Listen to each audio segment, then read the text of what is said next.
tengo el honor de presentaros a Estíbaliz Valle, que nos va a hablar ella es de la Universidad del País Vasco, y nos va a hablar de la vida sin maquillaje de Maryse Condé en busca de una identidad propia. Te escuchamos. Muchas gracias, Clo. Bueno, y buenos días a todos y a todas, y gracias por haber venido. Y bueno, también a Juan Ibeas y a Lidia Vázquez por haber organizado el congreso y habernos invitado a participar en él, haberme invitado a participar en él. Y bueno, yo voy a hablar del proceso de creación de identidad de la autora Maryse Condé, de la autora, bueno, y académica Maryse Condé, en su obra La vida sin maquillaje, en la que habla un poco pues, de su juventud y de la entrada en la adultez. Pero antes que nada me gustaría presentar un poco a la autora. Ella pues, nació con el nombre Maryse Bucolon, nació en Pointe-à-Pitre, en Guadalupe, en 1937, que es una de las regiones de ultramar de Francia. No obstante, como veremos en su infancia, o sea, veremos más adelante, en su infancia no recibió mucha influencia de esta cultura criolla de la isla, sino que más bien sus padres quisieron que recibiera solamente una educación con más influencia francesa. Ya entraremos más adelante en este tema. Así, pues en 1953, cuando tenía 16 años, se fue a Francia a estudiar, a París concretamente, y más tarde, en 1959, que va a ser el periodo de tiempo del que hablaremos, de este año y de la década de los 60, partió a África, donde pasó toda esta década, trabajando como profesora y traductora en diferentes países, hasta que conoció al que soy su marido y en 1970 vuelven a Francia, retoma sus estudios y vuelve a formar parte de, bueno, pues de la comunidad académica. Se saca su doctorado en 1976 en estudios franceses o sea, en literatura comparada por la Universidad de la Sorbona. Ese mismo año también publicó su ópera prima, en Maconon. En 1985, gracias a la beca, no sé si me escucháis bien, estoy todo el rato moviéndome, vale, gracias a la beca Fulbright, pudo estudiar, o sea, bueno, pudo enseñar en Estados Unidos y estuvo en algunas universidades de la talla de Berkeley o Harvard. Sin embargo, en la que pasó mucho tiempo fue en Columbia, en la que fundó y presidió el Centro de Estudios Franceses y Francófonos de dicha universidad. Finalmente se retiró del mundo académico en 2002, pero bueno, después de su retiro ha seguido activa en el mundo de la cultura y escribiendo, cultivando siempre una obra donde reflexiona en torno a la raza, el género y la identidad. También, bueno, para terminar con su presentación, se puede decir que su carrera ha sido ampliamente reconocida, pues, ganando numerosos premios y siendo homenajeada en muchas ocasiones. Y de hecho, en 2018 recibió el conocido como Nobel Alternativo de Literatura a toda su obra. Bien, entonces, antes de entrar a hablar de la vida sin maquillaje, me gustaría mencionar que hay una biografía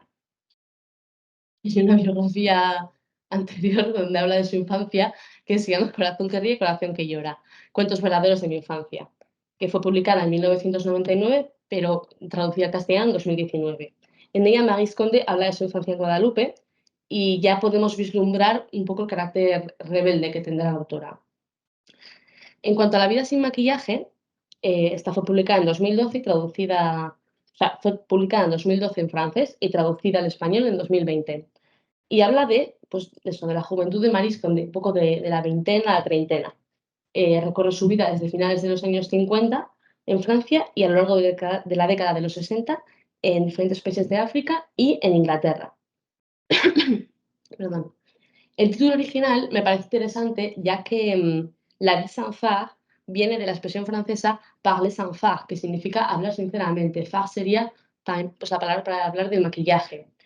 Y eso es precisamente lo que hace la autora en este libro, ¿no? Habla de su vida sin ornamentos y dando cuenta del proceso que tuvo que llevar ella para constituir su personalidad, su identidad, que en un contexto postcolonial, como veremos, es más complicada que cuando vivimos en la normatividad. Esta autobiografía además está muy ligada a la historia de su propio tiempo. No sé si sabréis, pero en los 60 fue cuando se produjo este proceso de descolonización de las colonias francesas en África, que ella vivirá en primera persona, o sea, en el lugar y estará ahí. Y además, una cosa que hay que destacar de ella es que fue muy influenciada por los escritores de la Négritude. Es decir, es un movimiento literario y político de entreguerras que unió a los escritores francófonos afrodescendientes del Caribe, como, como Condé. Entre los que se cuentan pues, autores como M. Césaire, que han mencionado antes las estudiantes de traducción, o Leopold Sédar Senghor. Bien, el hilo conductor entonces de esta biografía es la construcción de la identidad que tiene la autora, pero esta es bastante conflictiva, ya que, bueno, como hemos dicho, la vida de Maryse Condé está intrínsecamente ligada a un contexto colonial y poscolonial, ya que vive un poco las dos, vive cómo es el África ocupada y ese proceso de descolonización. Entonces, eso puede acarrear muchas dificultades a la hora uno de encontrarse a sí mismo o de encontrar sus raíces. Y es que, como ya sabemos, uno de los mecanismos más usados por el colonialismo es el de desplazar las culturas autóctonas y estigmatizarlas para que sea más complicado identificarse con sus propios orígenes y sentir vergüenza de ellos. Sin embargo, en el caso de Maryse Condé se riza el rizo, ya que esta censura de la cultura criolla y de la lengua se produce incluso en su casa. Maryse Condé es de Guadalupe, pero ella no sabía hablar criollo, solo sabía hablar francés. Es muy curioso, ya que en el libro dice, ¿no?, que sus padres pertenecían a una suerte de élite antillana, pero con un pasado muy pobre. Entonces, por eso tal vez podemos entender o sea, no entender, pero de ahí viene esa vergüenza que sentían sus padres hacia su cultura. Y se autodenominaban ellos mismos los supernegros, en francés, les grands nègres, para diferenciarse así de los demás criollos de la isla. Entonces es muy complicado cómo se relaciona Maryse Condé con sus propios orígenes de Guadalupe, o sea, guadalupeños. A este respecto, por ejemplo, decía: me he pasado toda mi infancia integrando sin saber los valores franceses, los valores occidentales, por la sola voluntad de mis padres. Tuve que descubrir a Césaire y la negritud para conocer mínimamente mis orígenes y tomar cierta distancia de mi herencia colonial. Por lo tanto, partiendo de esta base, no es de extrañar que el desarraigo sea un sentimiento recurrente tanto en la obra como en la vida de Condé, hacia tanto su Guadalupe natal, luego en Francia, donde vive una experiencia bastante traumática de su vida, como su primer embarazo o el abandono por el hombre al que amaba, y además de ello, el rechazo, porque es francesa, pero no francesa del todo, ¿no? Eso es lo que pasa cuando al final eres colonizado, pero no estás integrado del todo en la propia cultura colonizadora.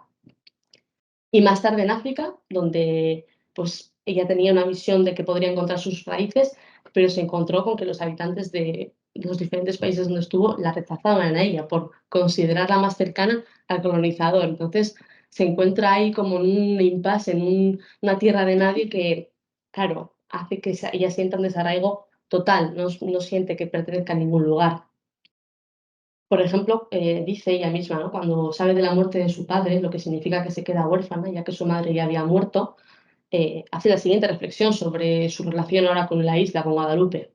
Dice: ahora no quedaban más que tumbas en la isla donde nací. Aquella tierra me había sido vedada para siempre.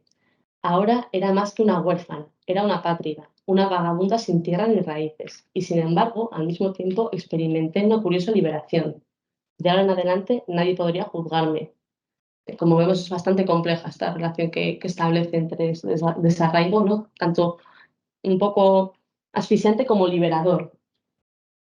Y bueno, otro de los elementos que moldeará esta identidad es que, como acabo de señalar, su experiencia en África pues, fue bastante agridulce, ¿no? Según ella dice, pues lo hizo para huir de los problemas personales que tenía en las Antillas y en Francia, aunque también lo tenía como un lugar idealizado en el que podría volver a encontrarse a sí misma, ¿no? Pues como estos escritores de la negritud que hablan de África como pues la tierra madre, por así decir, pues ella también quería encontrar un poco esto, pero bueno, se encontró otra cosa totalmente diferente, tanto por la coyuntura política y, bueno, y por la vida misma y cómo se percibían, ¿no?, igual a las personas del Caribe que llegaban a África. Entonces, al final, pues con cierta resignación eh, y sabiendo que África no la va a aceptar, dice: al fin y al cabo, yo no odiaba a África. Por fin había entendido que aquel continente nunca me aceptaría tal cual era, pero no lo culpaba en absoluto de mis dificultades debidas únicamente a mis decisiones personales.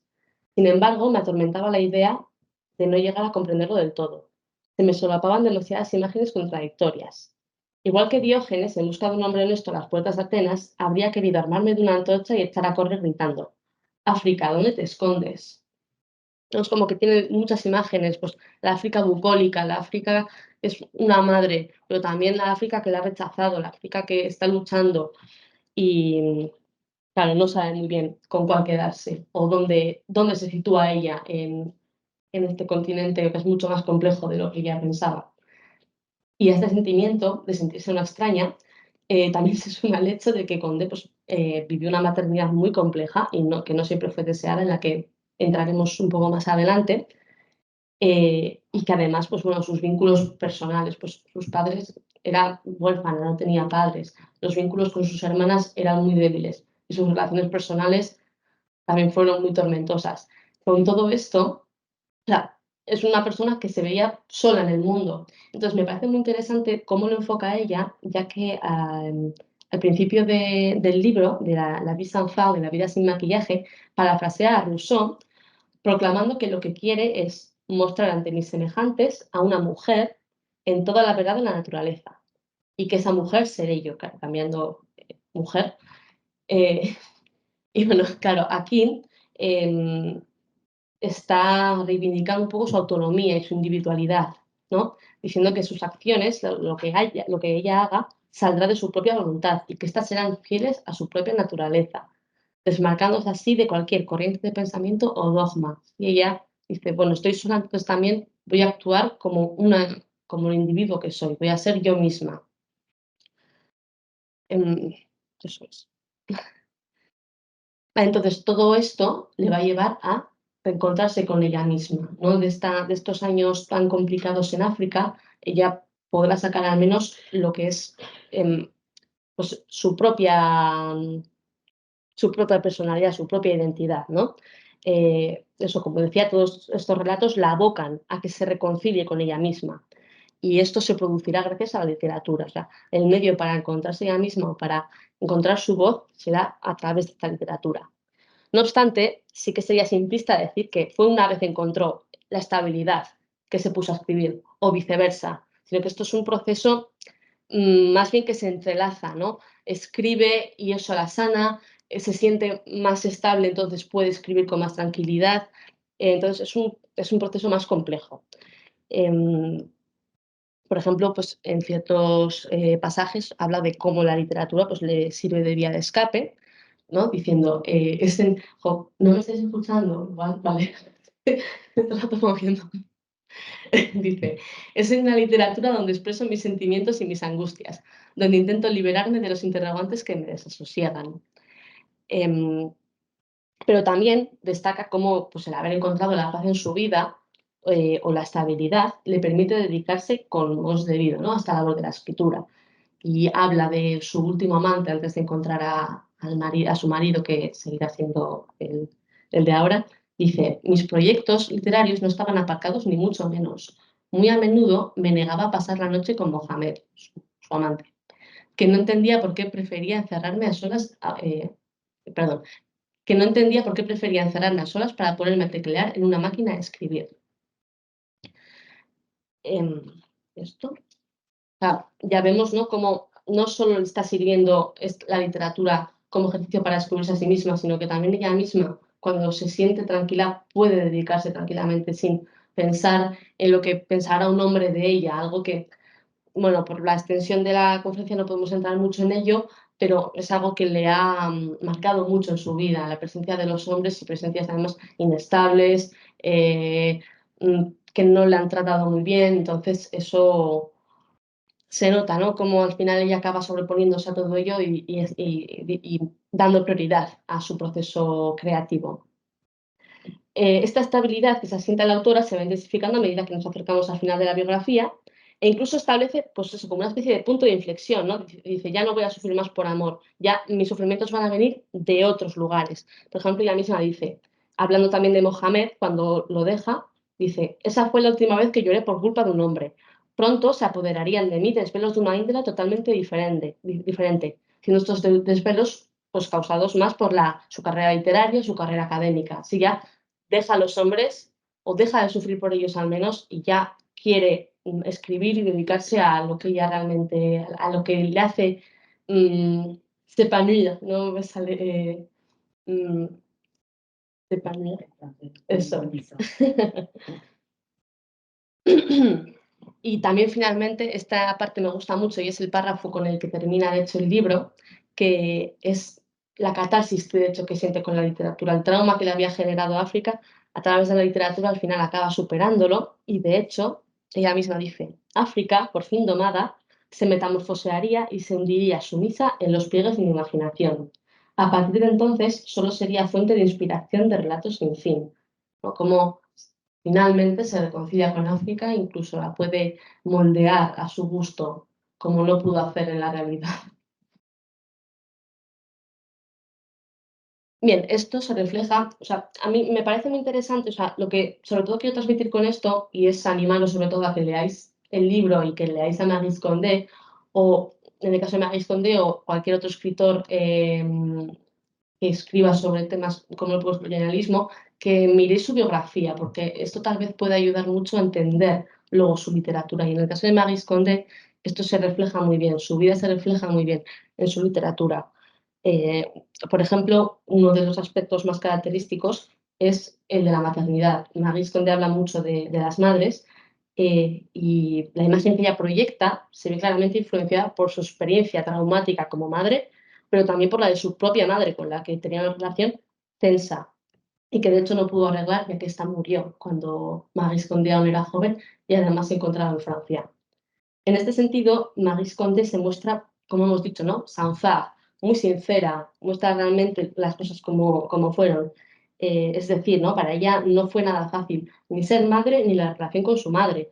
Y en muchas ocasiones ella misma admite que se sentía una mala madre, hecho que refleja frecuentemente en sus obras, pues ya sea a través de maternidades más crudas, ¿no? Como niñas que son madres, mujeres que no quieren realmente ser madres, es decir, ¿no? Que se alejan mucho de esa maternidad normativa que muchas veces nos han vendido, ¿no? En la cultura y, bueno, por el patriarcado, básicamente. Eh, Otro de los elementos también muy recurrentes van a ser las denominadas por el poeta guadalupeño Daniel Maximín las mujeres junco. ¿Sí? Es decir, mujeres solas que están en busca de sus raíces, sus derechos o un futuro mejor, que por muchos obstáculos que se interpongan en su camino y que lleguen a doblar su tronco, nunca harán que este tronco llegue a partirse, ¿no? Por eso la metáfora del junco. Y en efecto, la propia Condé veremos que es ella misma, es como una mujer junco que luego pues traspasará también a sus obras. Todas estas dificultades siempre vienen pues dadas por el género, la condición social o la raza de sus protagonistas. Vale, y perdón.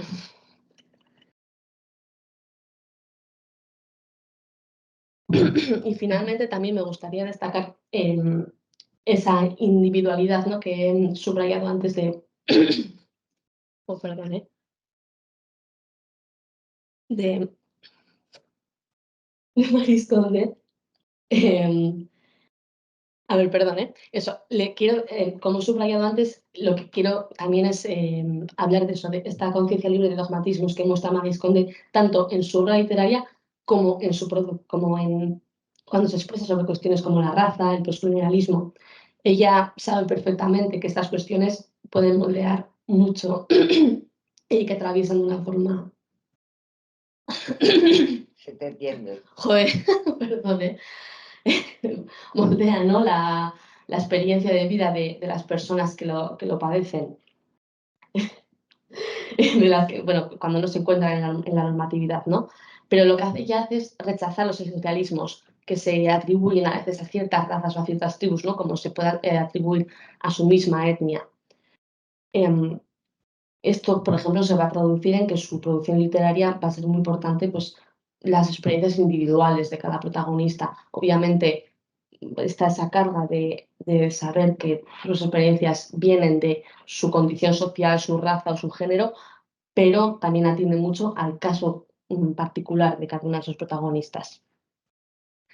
Y bueno, ya para terminar, me gustaría también mencionar que desde 2019 pues, ha habido una recuperación de la autora por la editorial Impedimenta y bueno, cada año desde 2019 ha publicado una obra de Maryse Condé, sí que es un hecho bastante bueno a señalar, me parece. Todas ellas además son ediciones muy cuidadas y con una gran atención a las ilustraciones de las portadas. Además, están traducidas y con prólogo de Marta Asunción Alonso, que es poeta y doctora en Filología Francesa por la Universidad Complutense de Madrid, y con una tesis, además, que versa sobre la propia Condé, por lo que nadie mejor que ella para traducir sus obras y para hablar sobre ella. Y de hecho, pues a título personal, he de decir que, de verdad, si queréis introduciros en la autora, leer estos libros, o sea, los libros, las historias son preciosas, son muy interesantes, pero ya leer solo los prólogos de Marta os pueden ayudar muchísimo a conocer a la autora o sus notas sobre ciertos términos, ya que el lenguaje de Conde es bastante particular, ya que al final recupera un poquito su herencia criolla y claro, la mezcla un poco con el francés de la metrópolis, por lo que realmente, o sea, chapó por Marta Asunción Alonso, porque lo ha hecho muy bien. Y bien, como conclusión, bueno, eso para Condé, el testimonio autobiográfico es como un relato liberador, pero también tramposo. Me gusta mucho, al inicio de El corazón que ríe, corazón que llora, su autobiografía sobre su niñez, pone una cita de Proust al principio, en la que dice, Proust dice, lo que la inteligencia nos devuelve con el nombre de pasado no es el pasado, ¿sí? Muchas veces nuestro pasado está manipulado por nosotros mismos, ¿no? A veces lo queremos embellecer o afearlo, claro. Y me gusta mucho que, ¿no? Es como el inicio que pone en su autobiografía de niñez y que su autobiografía de adultez se llame Mi vida sin maquillaje, como respondiendo a esta frase de Proust y diciendo, yo sí que voy a hacer este ejercicio de, vale, voy a contar mi vida, seguramente esté un poco manipulada por mi propio subconsciente, pero voy a explicarla también, ¿no? Es un ejercicio de contarse, pero también de explicarse. Y me gusta mucho, ¿no? Como que haya esta conversación entre los dos libros, ¿no? Y esta intertextualidad entre autores y su propia vida. Y además me gusta porque no es que ella se justifique no se explica, pero sin justificarse, ya que no está buscando esta aceptación o perdón por parte del lector, sino que lo que ella hace es simplemente explicar en qué situación estaba ella en ese momento y con lo que tenía y en el momento en el que se encontraba. Por eso me gusta mucho también cómo ella hace un gran ejercicio de comprensión y compasión hacia ella por su pasado, em, ya que se puede ver cómo, pues eso, comprenderse a sí misma le ayuda a superar su propia historia. Y también me gustaría destacar cómo nuestras propias historias, ¿no? Que también se ven muy bien en la autobiografía de Conde, cómo nuestras propias historias están muy ligadas a la historia y al momento o lugar donde nos encontramos, por lo que muchas veces no somos totalmente, o sea, en la medida que podemos somos agentes de nuestro propio destino, pero que también muchas veces el momento en el que nos encontramos determina lo que nos va a pasar. Entonces no podemos tampoco, ¿no? Como invitando a perdonarnos un poco por nuestras propias vivencias. Y eso, sobre todo destacar que, bueno, que la construcción de una identidad es aún más complicada cuando nos encontramos en un contexto postcolonial.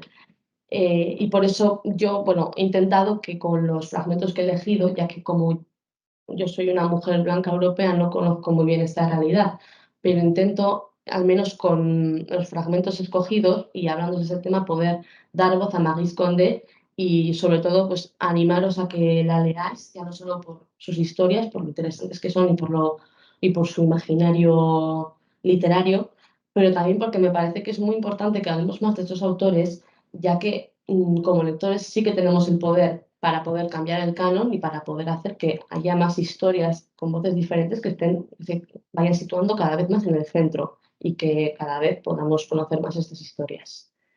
Y nada, ya termino, terminado y muchas gracias por vuestra atención y si tienes alguna duda, pues no dudes en preguntar.